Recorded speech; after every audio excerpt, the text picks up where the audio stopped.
Assalamualaikum warahmatullahi wabarakatuh dan selamat malam. Kembali lagi di channel Kopi Penunggu. Pada malam hari ini saya kedatangan tamu yang cantik ya, yang akan menceritakan tentang mistisisme dan logika menurut beliau.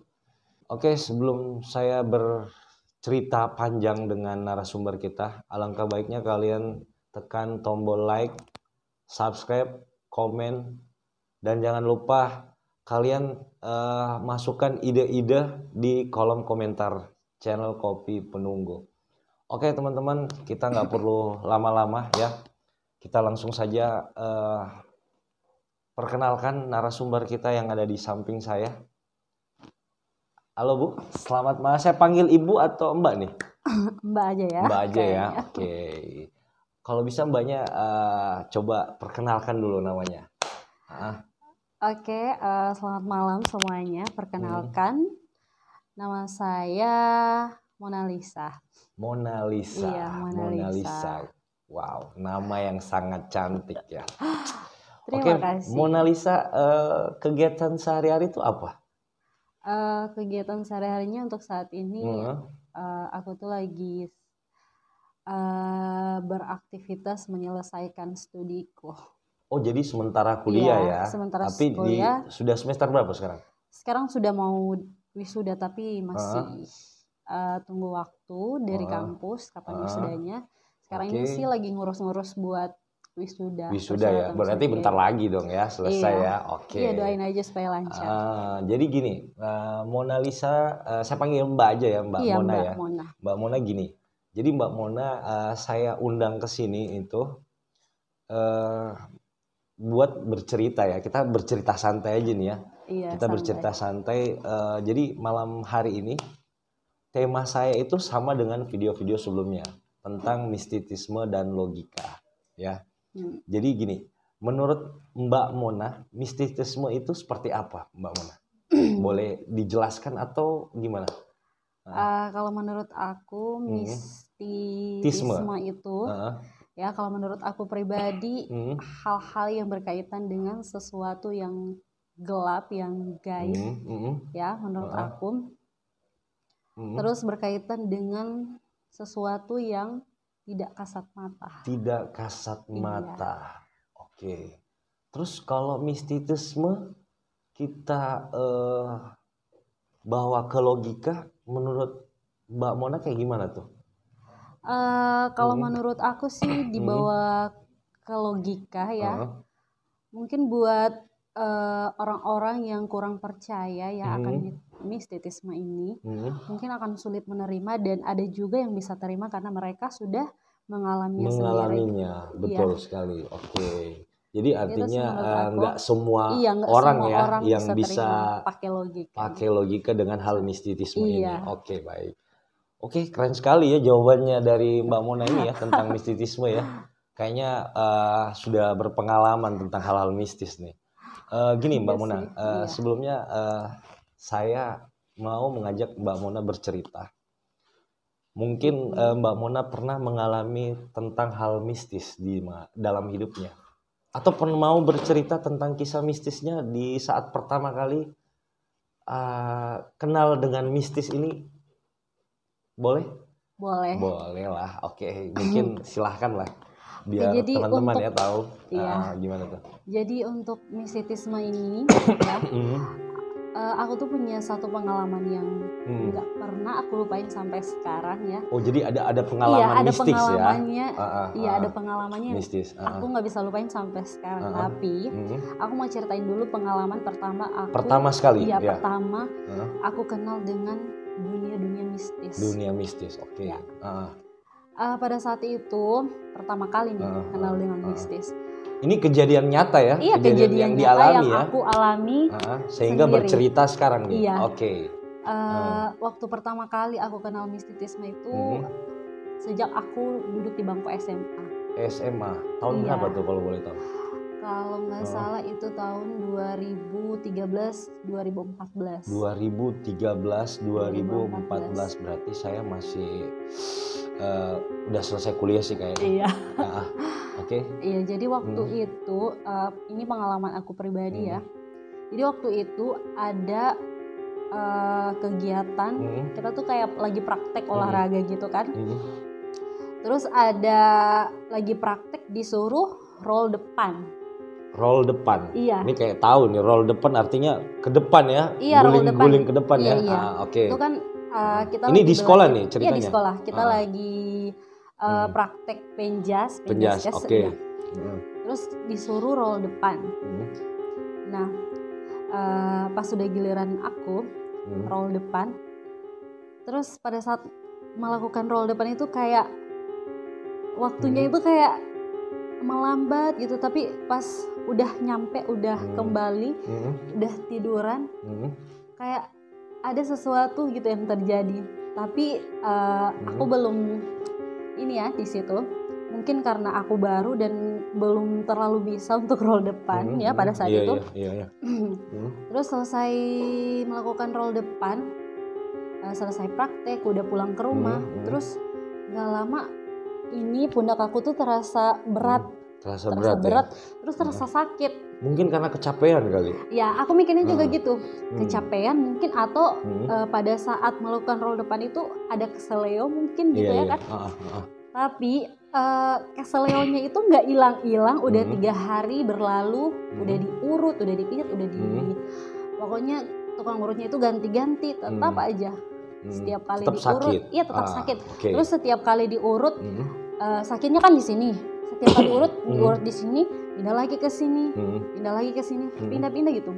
Terus kata mamaku, wah ini udah nggak wajar, mungkin ada sesuatu, mungkin kiriman mungkin kalau istilah orang. Nah, jadi tiba-tiba langsung pikiran orang tua menuju ke. Iya, karena kan udah lebih dari 3 hari terus sakitnya nggak hilang-hilang. Kenapa nggak dibawa ke dokter aja?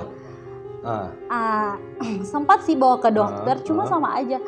Cuma dikasih obat anti nyeri, tapi nggak hilang sama sekali. Iya. Justru malah makin sakit, terus sakitnya itu pindah-pindah. Terus kan mamaku akhirnya inisiatif lah bawa ke orang yang kayak orang pintar. Orang gitu. pintar, iya benar. Terus aku dibawa sama orang pintar.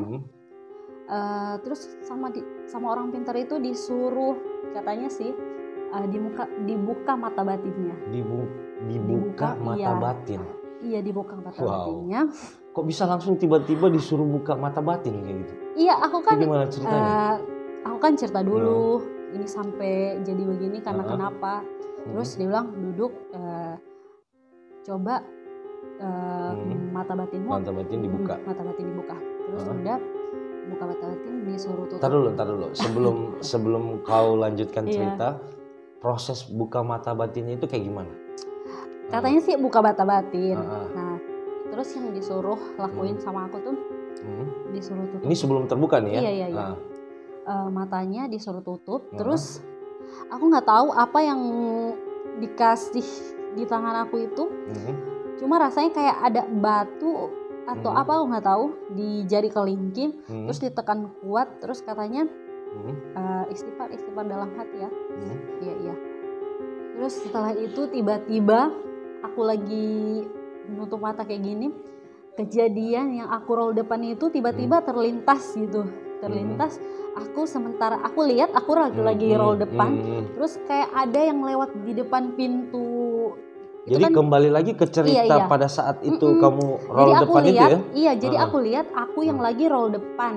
Terus tiba-tiba kan waktu roll depan itu kan kita ngelakuinnya di salah satu ruangan gitu. Terus di depan ruangan aku lihat saat itu ada perempuan lewat.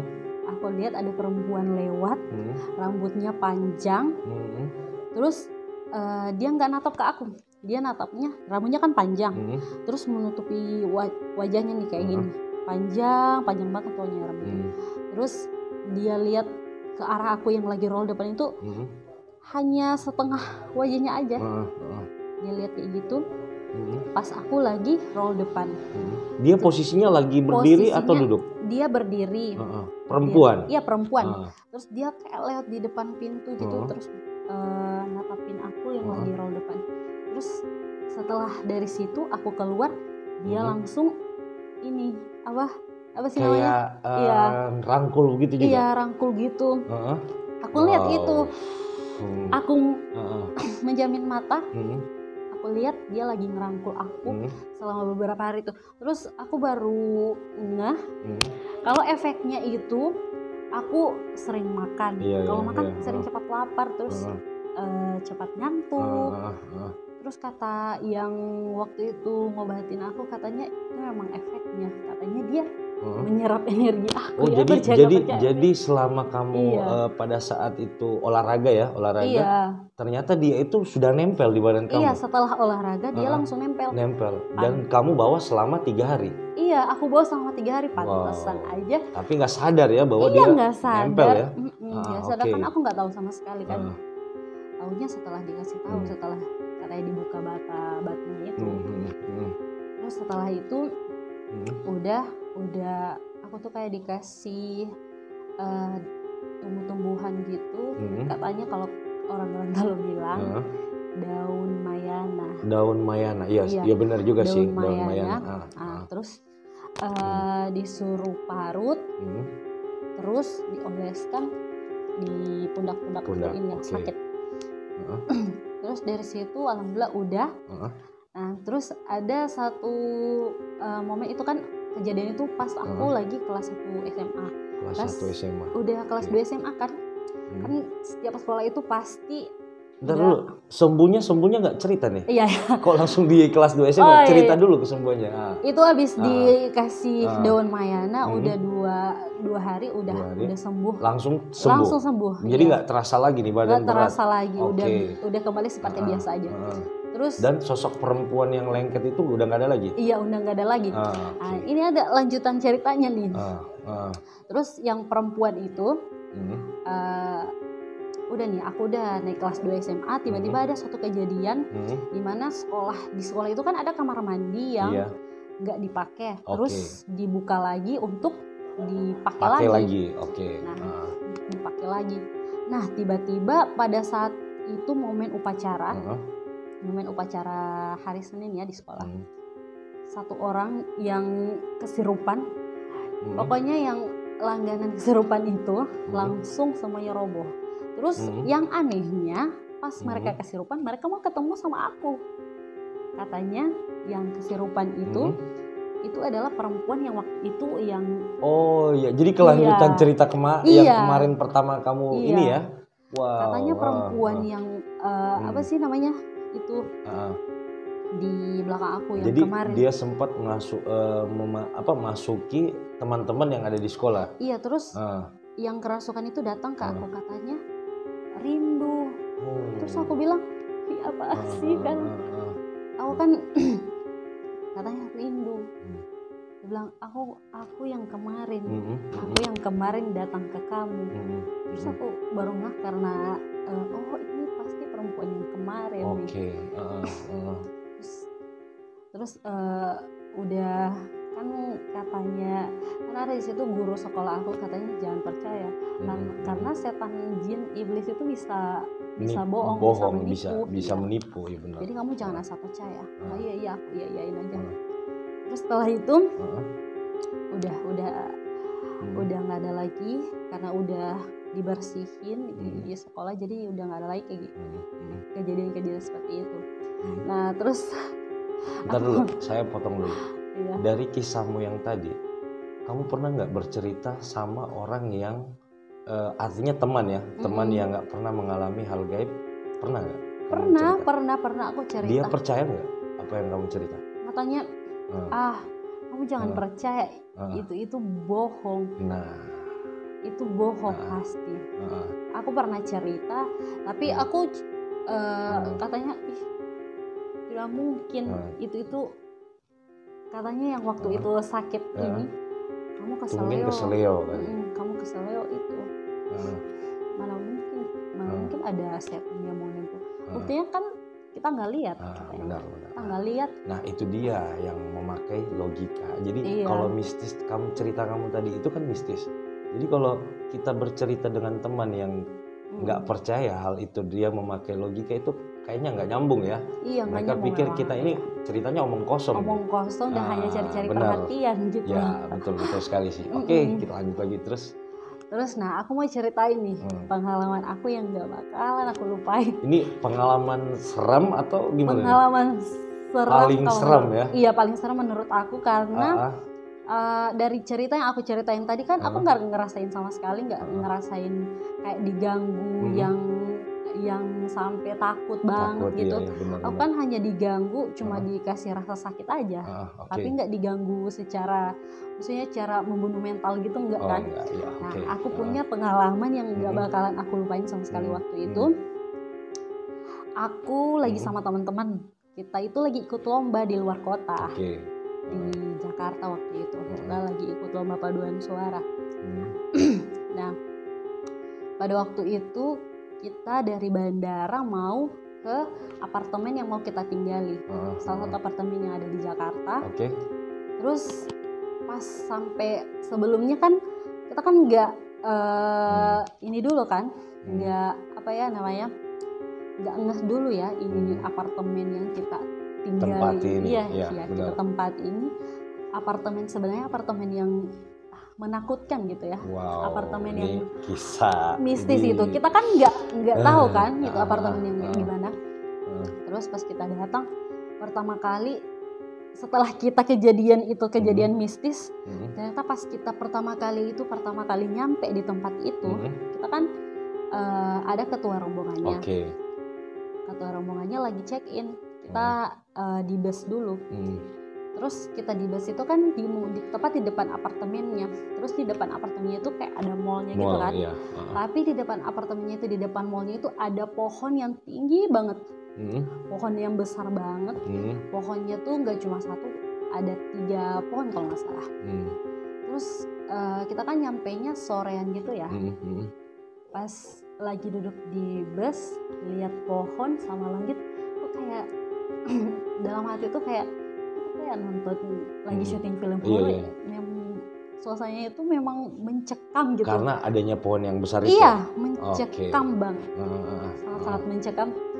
Tapi di bawah biasa aja karena mungkin kan ini kan tempat yang baru kita temui. Iya, benar-benar. Ya kan? Tapi kok kesannya mistis gitu. Nah, kita buanglah itu hal-hal yang mistis karena kan kita kesini mau ikut lomba dan kita harus fokus. Harus fokus buat lomba, jadi kita nggak mikirnya macam-macam. Nah kita itu kita kan berangkatnya rombongan, jadi tinggal di apartemennya itu pisah, laki-laki sama perempuan pisah. Kita yang perempuan di satu towernya, yang laki-laki di satu tower lagi. Nah kita kalau nggak salah kita waktu itu kita dapat apartemen yang di lantai 12. Kebetulan di satu kompleks apartemen itu ada 2 kamar yang kita tempatin. Aku sama 4 temanku, 5 barengan aku. Bareng aku 5. Terus di kamar yang satunya ada 5 lagi. Nah pas keluar lift, ini kamar yang satu, terus kita paling pojok. Dan aku ingat apartemennya itu nomor 13. Nomor 13? Iya, nomor 13.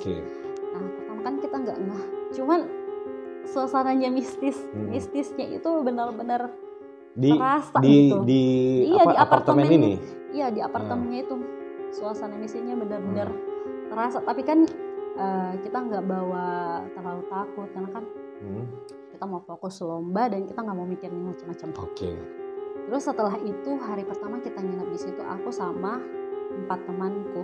Aku, Tiwi, Kak Indah, Mona sama Riri. Di apartemen itu, terus di apartemennya itu ada 2 kamar. Dalam apartemen itu ada 2 kamar. Kita bagi tempat tidur, yang tidur di kamar satu kan kasurnya besar. Kita di situ 4 orang, 3 yang di kamar yang satunya lagi 2 orang. Terus pas hari pertama itu, sebelum kejadian yang mistisnya itu, aku teman-teman yang lain udah kecapean, udah ketiduran, terus lampunya udah dimatiin. Aku yang sendirian nonton TV, terus ketiduran di kursi, tapi nggak ada perasaan apa-apa. Temannya di dalam kamar? Iya, temannya di dalam kamar. Aku yang nonton TV sendirian, lampunya udah dimatiin. Terus pada saat itu di apartemennya itu kok kayak rame gitu. Aku nonton kan cuma sendirian. Terus aku rasanya kayak nontonnya itu nggak sendiri rame. Kayak ada yang nemenin nonton gitu. Iya, jadi aku nggak ada perasaan takut sama sekali. Terus aku sampai ketiduran lagi. Ini jam berapa nih kejadiannya? Udah jam 8 malam kalau nggak salah. Cuma kan jam 8 malam ya? Iya, karena kita udah capek. Jadi teman-teman lain itu udah tidur. Nah, terus ada satu hal lagi nih yang aneh. Pas kita nyampe di kamar yang kedua yang aku tempatin, kan ada lemari yang besar. Terus pintunya kan digesek. Iya. Digesek ke tengah gitu. Terus pintu yang sebelah kiri itu nggak bisa dibuka, nggak bisa dibuka sama sekali. Biar kita udah berusaha tetap nggak bisa. Iya, nggak bisa dibuka. Kita biarin aja. Terus setelah itu besok paginya aku bangun banyak rambut. Tiba-tiba banyak rambut di lantai. Rambutnya yang panjang-panjang. Rambutnya panjang-panjang di lantai. Wow. Jangan-jangan rambut teman-teman sendiri yang di situ. Iya. Terus kita kan kayak gini. Kalau nyisir rambutnya disapu dong, tolong. Kita kan udah rapi-rapiin ruangannya. Karena kan besok belum. Nanti hari ketiga baru kita ikut lomba. Besoknya itu kita baru agendanya latihan. Jadi setelah beres-beres kamar, udah langsung latihan, pulang lagi, kok banyak rambut lagi. Ada lagi tuh rambut? Ada lagi rambut. Padahal nggak di mes kan, ini ya? Iya. Lagi keluar semua lagi ya? Keluar semua. Padahal Padahal paginya itu kita udah nyapu. Udah bersih, kok ada banyak rambut lagi. Terus kata temanku gini, temanku itu ya, dia itu punya kepekaan terhadap hal-hal yang mistis. Katanya kayak gini, bisa nggak aku pakai bahasa logat Gorontalo? Nggak masalah. Katanya gini, ih tadi malam Pertiwi rupa dapat lihat ada orang dari lemari situ, lagi lihat-lihat orang ada tidur yang di lemari itu yang tidak bisa dibuka. Ada orang di situ. Katanya. Jadi, terus aku kan, ini kok kita udah nyapu tapi banyak sekali rambut. Terus setelah itu ya udahlah, jangan diambil pusing, kita fokus buat ini dulu, lomba ya benar. Terus udah hari ketiga, paginya kita mau ikut lomba, kita mau siap-siap kan. Di tower aku itu kan perempuan semua, tapi beda kamar. Kita yang di pojok di paling ujung, terus yang satunya pas di depan lift. Terus kita kan kalau ganti make upan apa semua itu di kamar yang sebelah. Nah kita udah make upan di situ, terus pas mau kembali ke kamar kan, ini aku mau kembali ke kamar, terus kan lari-larian sambil nyanyi kan. Tapi aku ya posisinya di situ itu aku sendiri lari-larian. Terus kan apartemennya itu kayak hanya kita penghuninya, tapi sebenarnya ada orang sih, tapi nggak keluar kamar. Posisinya di situ itu hanya kita yang ribut-ribut. Terus aku nyanyi sambil loncat-loncat, kayak ada yang ngikutin dari belakang kan, loncat-loncat, kayak ada orang ada tapi yang ikutin. Iya, ada. Terus lihat ke belakang, ada. Terus kembali lagi ke kamar, kita ikut lomba. Pas malamnya kita balik lagi, kita kan mau jalan-jalan. Terus ada temanku satu yang tinggal karena dia mual kalau naik mobil, jadi dia nggak ikut. Terus tiba-tiba pas kita lagi jalan-jalan, dia langsung telepon kayak gini, weh cepat pulang kamar Moni, Uti kita lagi ada ganggu ini, kita lagi ada ganggu. Dia sendiri di mes itu? Iya dia sendiri. Wow, berani sekali ya. Siapa yang ganggu? Iya tunggu sama pulang. Udah setelah itu pas kita pulang, dia cerita, aku tadi digangguin. Aku nggak tahu itu hantu atau orang. Cuma yang jelas pas di kamarnya itu dia hanya sendirian.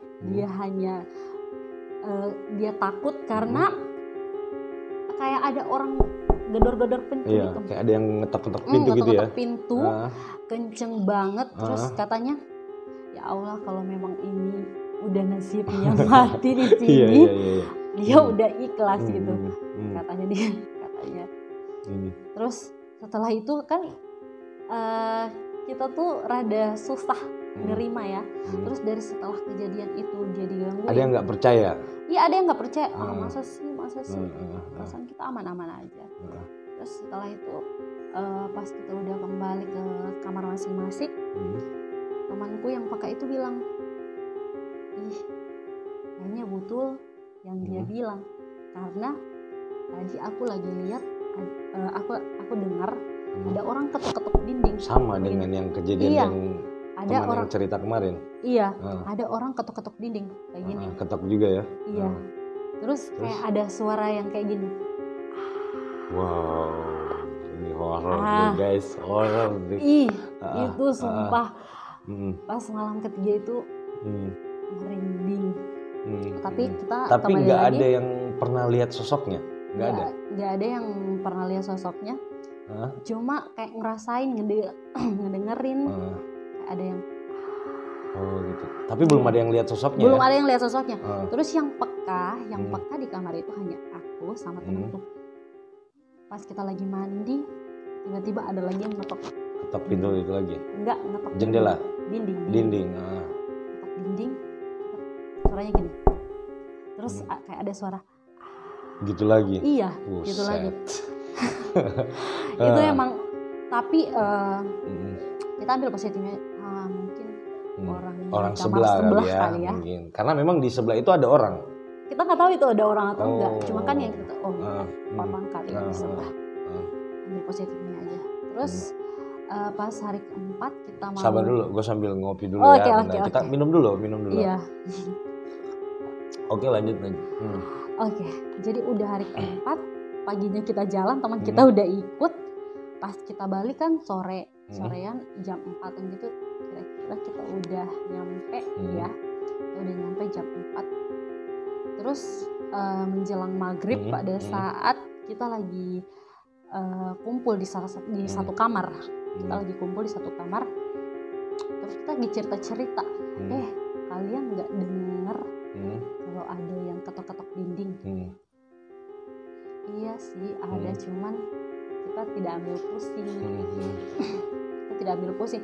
Terus aku sama temenku kayak gini, Mona, dengar ada lagi kan?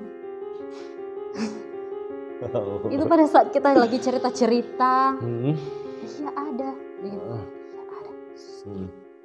Biar yang lain nggak panik. Nggak panik ya benar. Iya yang lain nggak panik. Terus kita kan belanja, lagi pas-pas baju. Ini kamu lihat. Terus aku sama temen lagi kan. Terus aku bilang, mungkin mereka mau tahu, mereka mau kita tahu bahwa dia ada. Iya, kalau dia ada. Terus nggak lama aku bilang kayak gitu, pintunya yang tadinya ini aku cerita merinding karena jangankan kau tadi aku udah merinding sih. Aku pas kita itu kan lagi cerita-cerita di kamar, temanku habis sholat. Terus kan pintunya kebuka kan, kebuka sedikit. Pintunya kebuka, pintu kamar kita ya. Kebuka terus langsung pintunya kayak ada yang dorong gitu. Langsung tutup gitu. Nutup sendiri pintunya. Nutup sendiri. Oke. Terus kita kayak langsung diam. Langsung loncat ke kasur, langsung di pojok. Semuanya langsung tutup pakai selimut. Terus setelah pintu lampunya dimatiin di luar. Mati sendiri? Iya, mati sendiri. Air di kamar mandi langsung nyala. Nyala sendiri juga. Terus kan di situ kan ada kitchen set, kitchen set. Lemari yang di atas itu kayak digedor-gedor kayak gini, pintu digedor-gedor. Itu tiba-tiba bereaksi semua ya? Tiba-tiba semua pintu ketutup, air jalan sendiri. Iya, terus kipas angin yang di sebelah tiba-tiba nyala. Luar lampu biasa, mati terus, lampu digedor-gedor. Ya ampun, aku nggak bisa lupain. Saat itu emang bener-bener kita kayak lagi syuting film horor. Berarti kamu pada saat pertama masuk di situ kamu mungkin nggak ada yang salah mungkin, atau mungkin nggak ada yang baca doa atau gimana? Kita kan nganggapnya kan ini kan biasa aja ya, mungkin biasa aja, karena kan kita lagi masuk. Sampai berpikir sampai ke situ ya. Iya, nggak berpikir sampai ke situ karena benar. Mana mungkin sih di kota besar ada yang kayak gini. Benar. Tapi sebenarnya begitu sih. Jadi biasa tempat-tempat yang udah lama kosong nggak ditempatin itu biasa jin yang pada ngumpul di situ. Kita kan nggak tahu itu tempat yang lama nggak ditempatin. Terus setelah itu emang suasana di luar itu emang kacau, kayak gedor-gedor, terus kita udah ketakutan setengah mati. Nggak ada yang berani ngambil handphone kita itu kan lagi di meja rias. Meja riasnya itu tepat di ranjang kita. Nggak ada yang mau ngambil itu handphone, saking takutnya saat itu. Iya. Terus aku udah memberanikan diri ambil handphone, terus kita telepon yang di bawah. Ibu lihat sini dulu, lihat sini, tengok sini. Tengok sini di kamar. Kita lagi ada yang gangguin. Di mana? Ini saya di depan kamar ini, kalian ke kamar cuma tertutup, tidak ada macam-macam, tidak ada apa-apa. Ibu, sini dulu, kamari dulu, lihat kamari dulu, ibu. Ada yang ganggu. Saya sudah aku nelpon, terus tiba-tiba udah nggak ada. Tiba-tiba hening. Iya, nggak ada lagi kejadian yang tadi. Nggak ada lagi yang gedor-gedor pintu.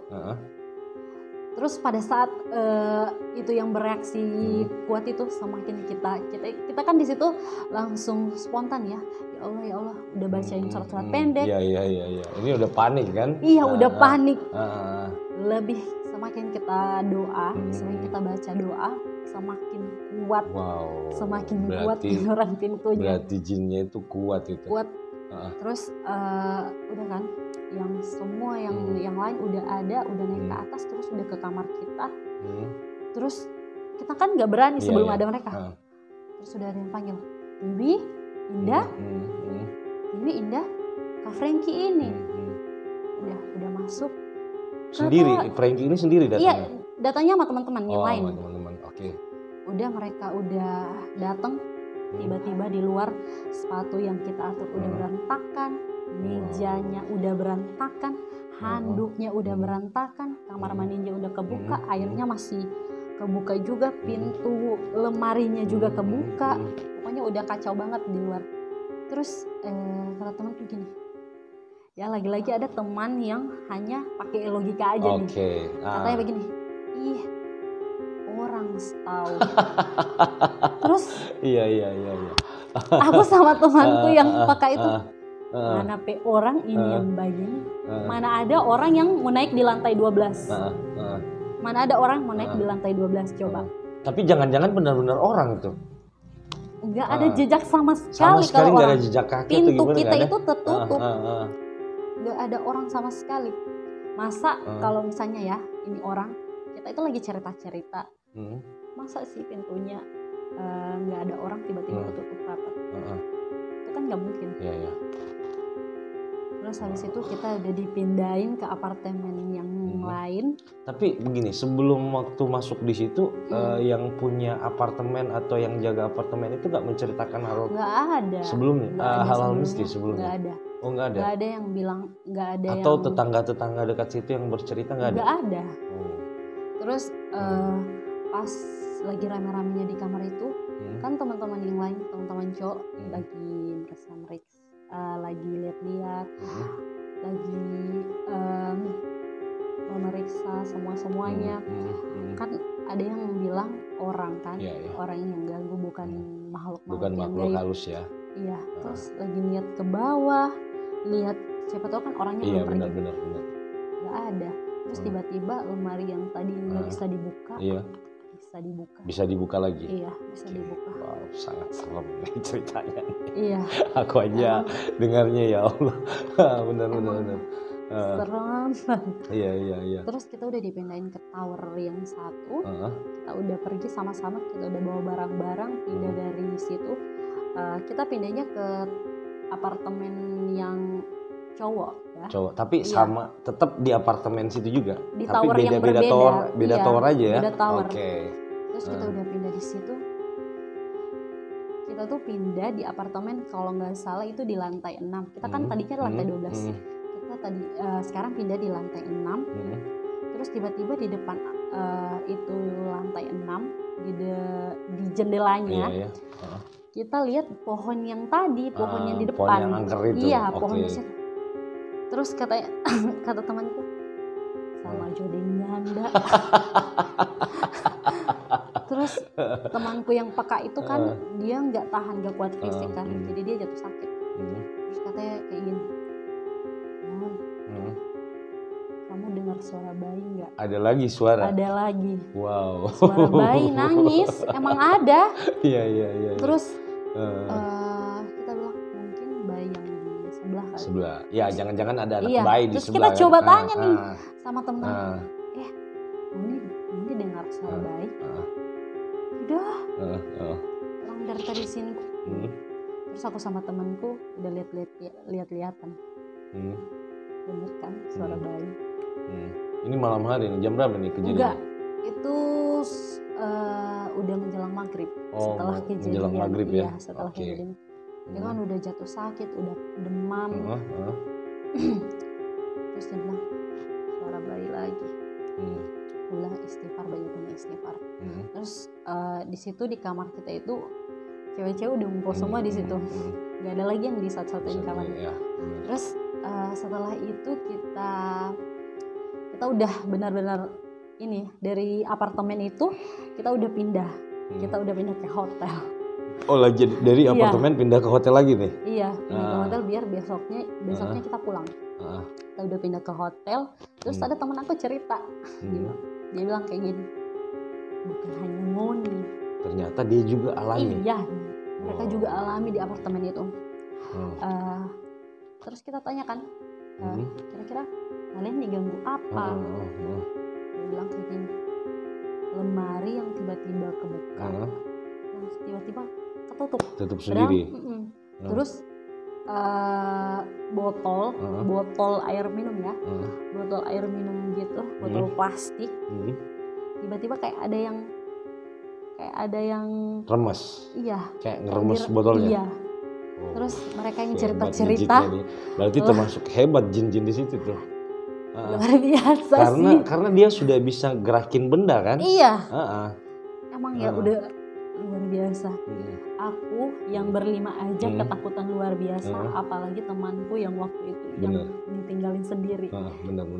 Emang benar dia udah pasrah, ya Allah. Kalau memang malam ini takdirku untuk mati, aku udah ikhlas. Katanya gitu. Luar biasa cerita dari Mbak Satu ini ya. Wah, sangat serem sih. Benar. Aku aja dengar ini merinding jujur. Iya. Apalagi nih malam Jumat ya. Iya. Aku dan teman-teman kalau cerita itu pasti kembali merinding. Benar. Dan kita ketawa-ketawa kalau lagi cerita itu. Kalau lagi ingat itu kita ketawa-ketawa. Karena kan ekspresinya kan udah spontan kan, udah lucu semua. Ada yang udah telepon orang tuanya minta didoain. Jadi kan semuanya lucu pokoknya. Jadi ada lucunya juga, ada horornya juga ya. Iya, cerita di samping ini horornya pasti kejadian-kejadian lucunya gitu. Wow, luar biasa cerita dari Mbak kita ini ya. Iya, luar biasa. Jadi itu pengalaman yang paling serem ya menurut Mbak Mona ya. Yang selama dialaminya ya. Mungkin hal mistis ya. Iya. Itu yang paling serem. Lebih baik aku ngelihat sosok daripada mengalami hal gitu. Iya. Benar. Jadi kalau kita lihat sosok mungkin sudah begitu sebentar selesai. Ini nggak digangguin terus. Digangguin terus ya Allah. Oke. Benar. Emang benar. Oke, Mbak Mona, aduh sangat luar biasa cerita Mbak Mona nih ya, sangat mistis buat saya. Iya, mistis. Aduh, benar. Oke, mungkin Mbak Mona karena waktu kita juga ya, cukup menarik sih cerita Mbak Mona. Bukan menarik, artinya serem. Buat saya itu serem. Iya, serem. Aku aja cerita merinding loh. Jadi gini Mbak Mona, sebelum kita tutup acara, mungkin dari Mbak Mona punya pesan-pesan buat teman-teman di luar sana mengenai hal-hal mistis atau gimana? Mungkin ada pesan yang mau disampaikan? Iya. Jadi aku buat kalian yang lagi nonton ini ya, kita manusia ya. Hal-hal yang gaib itu selalu berdampingan dengan manusia. Iya, berdampingan dengan manusia. Oke. Jadi kita harus percaya itu ya. Iya. Dan memang di Islam juga ada. Hal-hal kita itu emang ada. Kita harus percayai. Benar. Iya, kita harus percaya itu. Setuju. Terus satu lagi aku mau nyampein sama kalian ya, karena aku udah ngalamin dari pengalaman aku tadi, seperti yang Kak Husni bilang, mungkin kalian tidak salah. Benar, betul. Aku pesan buat kalian yang mau keluar kota, yang mau keluar kota atau mau kemanapun, mau nginap dimanapun, jangan lupa itu salam tadi sih, permisi dulu ya. Permisi dulu, ya harusnya begitu sih. Kita datang di tempat orang atau mungkin di kampung orang itu sebelumnya kita harus permisi dulu. Lebih bagusnya kayak gitu sih, supaya diri kita juga tuh aman. Jadi hal gaib-gaib itu merasa dihargain kayaknya ya, karena diberikan salam atau gimana ya. Bagus juga sih ya. Mungkin teman-teman cerita Mbak Mona ini wah luar biasa buat saya sih. Horor banget ya kalau saya sih. Oke, karena mumpung waktu Mbak Mona ya, kita harus tutup acara ini. Jadi teman-teman terima kasih banyak ya. Jangan lupa sekali lagi di subscribe, like, dan komen di channel Kopi Penung ini. Oke, mungkin saya harus pamit dulu. Dari Mbak Mona cukup ya, nggak ada lagi ya. Oke, saya Husni dan aku Mona Lisa, kami pamit. Terima kasih banyak. Assalamualaikum warahmatullahi wabarakatuh.